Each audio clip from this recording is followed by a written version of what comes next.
اور یہاں آپ کو بتائیں کہ ایک بزرگ ہارٹ اٹیک سے LA-14 میں انتقال کر گئے ہیں۔ پیپلز پارٹی کہیں ان کو اپنا کارکن نہ بنا لے۔ دشمن کے ہاتھوں میں کھیلنے والے عناصر کو قانون کا سامنا کرنا پڑے گا۔ اسلام آباد میں مشیر سیاسی امور رانا ثناء اللہ نے نیوز کانفرنس کرتے ہوئے کہا کہ دھرنا دینے والے آزاد کشمیر انتخابات نہیں روک سکے۔ آج بھی پیپلز پارٹی دھاندلی کا شور کر رہی ہے۔ ہتھیار اٹھانے والے عناصر کے خلاف کارروائی ہوگی۔ حکومت مظاہرین کے جائز مطالبات پر ضرور نظر ثانی کرے گی۔ امید ہے پیپلز پارٹی الٹی گنتی کو سیدھا کر دے گی۔ مشکلات کو جو ہے وہ جمہوری انداز سے جو ہے وہ ان کو ریزالو کرے گی۔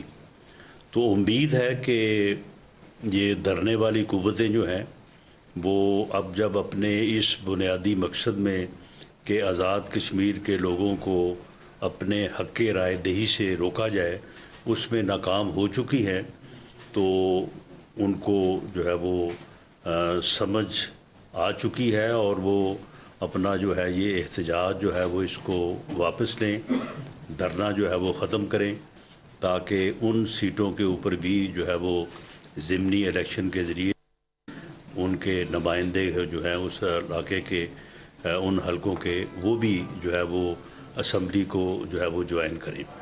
اور جو منتخب حکومت ہے وہ جو جائز مطالبات یا مسائل ہیں ان کے اوپر ضرور وہ عمل کرے گی، لیکن وہ عناصر جن عناصر نے ہتھیار اٹھائے ہیں، جن عناصر نے آزاد کشمیر کے جو ہے وہ عوام کو جو ہے وہ ورغلانے کی اور آزاد کشمیر کی تحریک آزادی جموں کشمیر کو سبوتاژ کرنے کی اور ریاست کو جو ہے وہ نقصان پہنچانے کی اور دشمن کے ہاتھوں میں کھیلنے کی جو کوشش کی ہے،